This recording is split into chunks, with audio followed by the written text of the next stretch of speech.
ಕಣ್ಗಳು ಬಣ್ಣದ ಕಮಲದಂತೆ ಹೊತ್ತಿರುವ ಈ ನಿನ್ನ ಮುಖ ನಮ್ಮನ್ನು ನಿದ್ದೆಗೆಡಿಸಿದೆ. ಕಾಮದಾಸಿವಿನಿಂದ ನರಳುತ್ತಿರುವ ನಮಗೆ ಭಿಕ್ಷೆ ಹಾಕಿ ಕಳುಹಿಸಮ್ಮ. ರಾಜೇಂದ್ರ, ಬಾಯಿ ಬಿಗಿ ಹಿಡಿದು ಮಾತಾಡು. ಒಂದ್ ಹೆಣ್ಣನ್ನು ಈ ರೀತಿ ಕರೀತಾ ಇದೆಯಲ್ಲ, ಯಾಕೆ ನಿನಗೆ ಅಕ್ಕ ತಂಗಿಯರಿಲ್ಲವೇ? ಅವ್ರ ಜೊತೆ ತೀರಿಸ್ಕೊಂಡು ನಿನ್ನ ಕಾಮದಾಹವನ್ನು.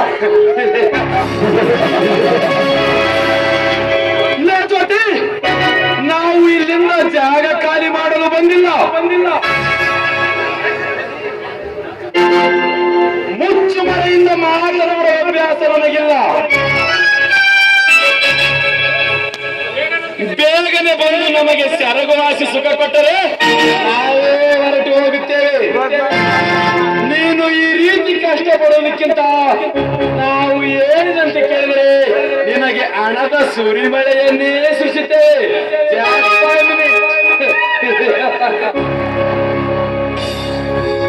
ಏ ರಾಜೇಂದ್ರ, ಬಾಯಿ ಬಿಗಿ ಹಿಡಿದು ಮಾತನಾಡೋದು ಕಲಿ.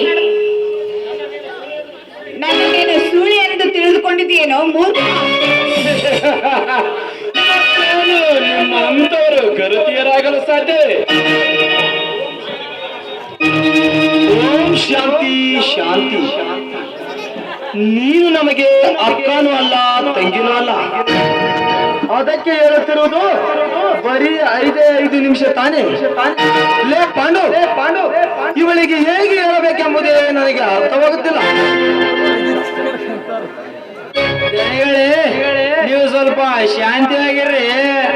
ಜ್ಯೋತಿಯವನವ್ರಿಗೆ ಜವಾಬ್ದಾರಿ ನನ್ನದು. ಅಮ್ಮ ತಾಯಿ, ನಮ್ಮ ದಣಿಗಳು ಒಂದೇ ಸಮಾನ ಕಾಮ ಭಿಕ್ಷೆ ಕೇಳುತ್ತಿದ್ದಾರೆ. ಭಿಕ್ಷಕರಿಗೆ ಬಹಳ ಹೊತ್ತು ನಿಲ್ಲಿಸಬಾರ್ದಮ್ಮ. ಬೇಗ ಭಿಕ್ಷೆ ನೀಡಿ ಕಳಿಸಮ್ಮ, ಮುಂಚಿನ ಮನೆಗೆ ಹೋಗ್ಲಿ. ಏ, ಅಷ್ಟೊಂದು ನಿನಗೆ ಪ್ರೀತಿ ಇದ್ರೆ ನಿನ್ನ ಅಕ್ಕ ತಂಗಿಯರನ್ನು ಕರೆದು ಇವರ ಜೊತೆ ಕಾಮದಾಹ ಬಿಟ್ಟು ಹೋಗು.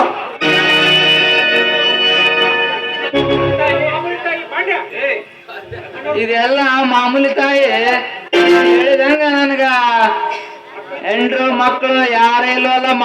ನಿನ್ನೆ ನನ್ನ ಮಗಳಿಂದ ತಿಳ್ಕೊಂಡು ದಣಿಗಳ ಹತ್ರ ಕಳಿಸ್ತೀನಿ. ಬೇಗ ಬಾರಮ್ಮ. ಏನ್ ಲುಕ್ಸಾನ್ ಆಗೋದು? ಎಲ್ಲ ನಮ್ ದಣಿಗಳಿದೆ ಲುಕ್ಸಾನ್ ಆಗೋದು. ತೂ ಪಾಪಿ, ಈ ಭೂಮಿ ಮೇಲೆ ನಿಮ್ಮಂತ ಹುಟ್ಟಿದಿರೋದಕ್ಕೆ ಇಂಥ ಪರಿಸ್ಥಿತಿ ಬಂದಿದೆ.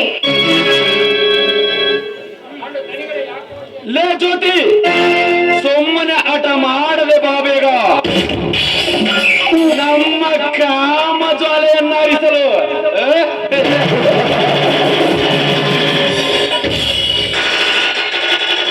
ನೋಡಿ, ನಿಮ್ಗೆ ಕೈ ಮುಗಿದು ಕೇಳ್ಕೊಳ್ತೇನೆ, ನನಗೇನು ಮಾಡ್ಬೇಡಿ. ನಿಮ್ಮ ತಮ್ಮ ಅಂತೀನಿ, ಬಿಟ್ಬಿಡಿ.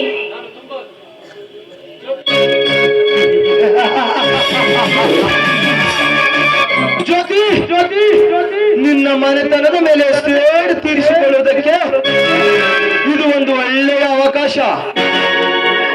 ನಿನ್ನ ಒದರದಲ್ಲಿರುವ ಮಗುವನ್ನು ಭಸ್ಮ ಮಾಡಿ ಬಿಡುತ್ತೇವೆ.